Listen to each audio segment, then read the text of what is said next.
7 dicas matadoras para você melhorar na interpretação de problemas de matemática. Respondendo à dificuldade do Yuri sobre dificuldade com enunciados.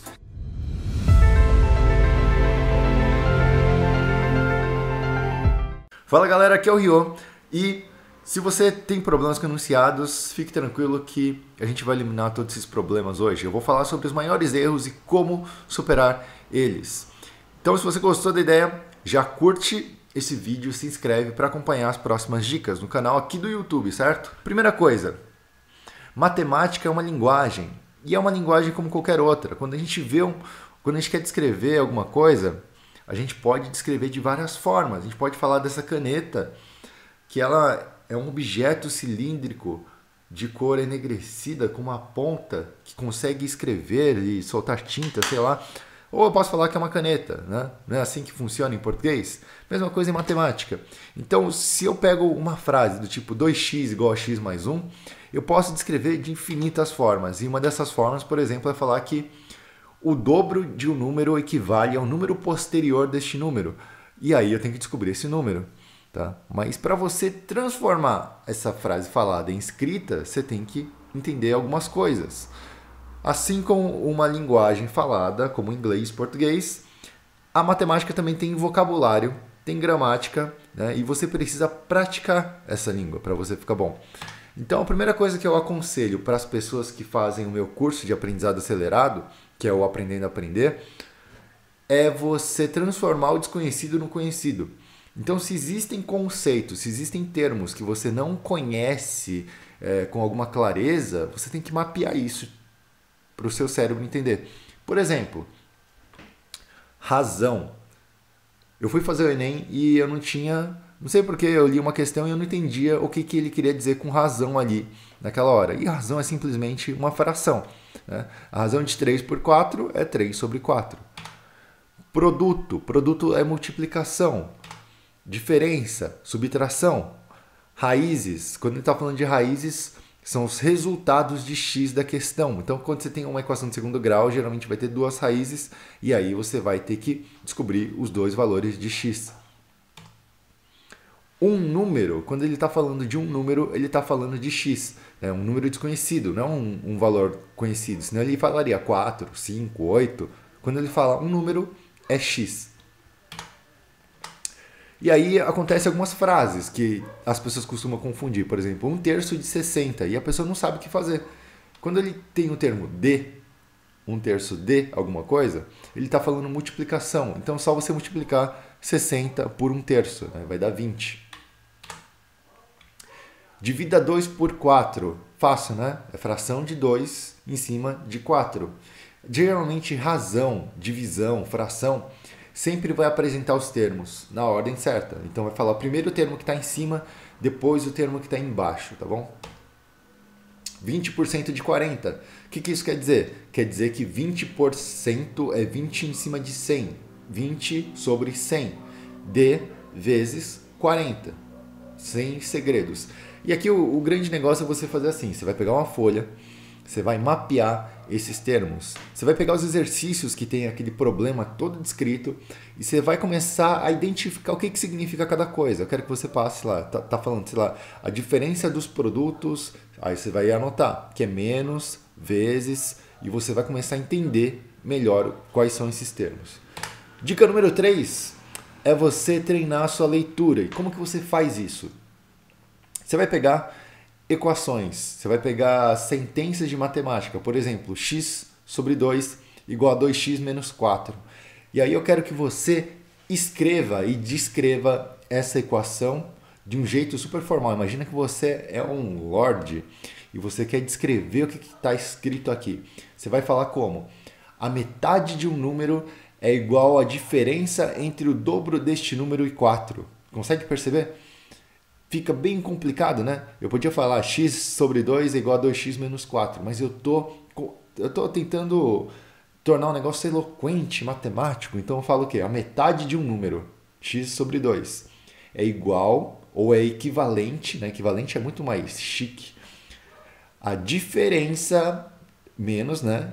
Entre o dobro deste número e 4. Ou seja, ele está falando que o menos está entre o dobro deste número, ou seja, 2x e 4, certo? Então você vai ficar treinando isso daqui. Você vai pegar às vezes umas equações que tem no seu caderno e você vai começar a falar desse jeito super, né, lorde. Dica número 4 é você focar nas questões, focar nas perguntas, digo. O que é focar na pergunta? Esse exercício aqui caiu no Enem e o que acontece? É um exercício longo, tem outros exercícios mais longos ainda, mas o que importa, geralmente, é a pergunta da questão. Senão você vai ficar lendo todo o exercício, você vai ver um monte de dados e a sua cabeça não vai saber onde focar ou como utilizar essas informações. E aí você vai ter aquela sensação de que você não sabe interpretar uma questão. Então, por exemplo, aqui, a pergunta é a seguinte: a diferença entre as razões da altura da coluna B pela coluna A nos gráficos 1 e 2 é... O resto nem importa. Só tem que olhar o gráfico e responder essa pergunta. Então, vamos lá. Vamos destrinchar essa pergunta, né? A diferença entre as razões da altura da coluna B pela coluna A nos gráficos 1 e 2. A gente separa isso daqui em partes. Diferença entre, ou seja, menos. Razões, ou seja, fração. B pela A de 1 e 2. Razão de B pela A. A gente separa em uma frase pequena, assim como se fosse uma frase em português, né? Razão de B pela A é o quê? B sobre A. Diferença entre, tá? Entre parênteses, lá, aqui é a razão de B para A, 1 e 2, ou seja, o gráfico 1 menos o gráfico 2. Se a gente juntar tudo, vai ter o quê? O valor de B do gráfico 1 sobre o valor de A do gráfico 1 menos o valor de B do gráfico 2 sobre o A do gráfico 2. Tá? A diferença entre as razões da altura da coluna B pela coluna A nos gráficos 1 e 2 é isso daqui. Substitui os números, fácil. Então a quinta dica é transformar a linguagem. O que eu quero dizer com transformar a linguagem? Por exemplo, com 76 kg de farinha de trigo, fabricam-se 114 kg de pão. Para a fabricação de 84 kg de pão, são necessários quantos quilos de farinha? Quando a pessoa interpreta esse exercício, que é fácil, ela vai fazer como? Como que eu aconselho que você faça? Você vai colocar uma letra para farinha e pão. Então, 76F igual 114P. E aí a pessoa erra por quê? Porque quando ela não coloca a letra, ela vai ler depois. Para a fabricação de 84 kg de pão, são necessários quantos quilos de farinha? E ela faz 84 igual a X. Só que o 84 são pães. E esses pães estão do lado da farinha. Enquanto que os pães deveriam estar do lado dos pães. Se você coloca uma letra, você está indicando muito mais facilmente isso daqui. Fica farinha de um lado, pão do outro. F de um lado, P do outro. Certo? Outro caso. Pedro tem o dobro da idade de Paulo. Pedro é 5 anos mais velho que Paulo. Quantos anos tem Paulo? Então aqui a gente vai separar e vai falar o seguinte. O Pedro igual a 2 vezes Paulo. Consegue entender? Pedro tem o dobro da idade de Paulo. Se você não consegue entender por que Pedro igual a 2 Paulo e não 2 Pedros igual a Paulo, você coloca um número qualquer aqui. Então imagina assim. Pedro tem o dobro da idade de Paulo. Se Pedro tivesse 2 anos e Paulo tivesse 1 ano, isso ia ser verdade, certo? Pedro tem o dobro da idade de Paulo. 2, 1. Agora substitui do jeito contrário, né? 2P igual a 1 Paulo. 2 vezes 2 dá 4. 1 vezes 1 dá 1. 4 é igual a 1? Não, 4 não é igual a 1. Então tem que ser o contrário. Pedro igual a 2 Paulo. Pedro é 5 anos mais velho que Paulo. Ou seja, Pedro igual a Paulo mais 5. Se você tem dúvida e acha que Pedro mais 5 igual a Paulo, você inverte as coisas, faz um exemplo de novo. Se Pedro é 5 anos mais velho que Paulo, imagina que Pedro tem 6 anos e Paulo tem 1 ano. Você fala 6 mais 5 é igual a 11, 11 igual a 1? Não. 11 não é igual a 1, então não pode ser.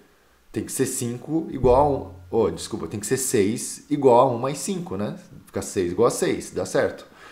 Então, você faz essas provinhas, é um negócio que eu também ensino no curso, Aprendendo a Aprender, e eu falo direto aqui no canal do YouTube. Então, se você não ouviu ainda isso aqui, se inscreve no canal que você vai aprender esse tipo de coisa. Pedro é igual a Paulo mais 5. Quantos anos tem Paulo? Aí você faz o sisteminha, certo? Coloca Paulo de um lado, olha lá, 2 Paulos igual a Paulo mais 5. Paulo igual a 5 anos. Então, se Paulo tem 5 anos, Pedro tem 10 anos, certo? Dica número 6. Separe por frases. E é isso que a gente fez agora também. A gente separou, tem todo o exercício, a gente separou em pequenas frases para resolver o problema. Então, por exemplo, o produto de 3 números inteiros consecutivos positivos é igual a 8 vezes sua soma. Determine os números. Se você ler assim, parece que é muita coisa, mas vamos separar. O produto, multiplicação, certo? 3 números inteiros consecutivos. A gente ainda vai descrever isso daqui. Então, vamos chamar de N1, N2 e N3. São 3 números. O produto desses 3 números, certo? É igual 8 vezes a sua soma. Tá? Você não pode colocar sem parênteses aqui. Você sabe que é a soma primeiro, depois você multiplica por 8. Então, a soma de N1 mais N2 mais N3. Aí a gente vai ver quanto que é N1, N2 e N3. São números consecutivos, então a gente pode chamar do quê? De N, N mais 1 e N mais 2.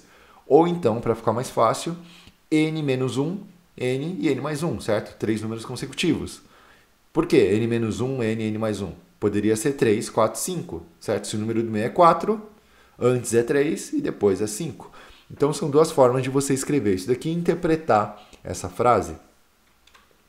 E quando você separa por partes, fica muito mais fácil. Agora, se você tentar resolver tudo junto, misturado ao mesmo tempo, você vai ter problema.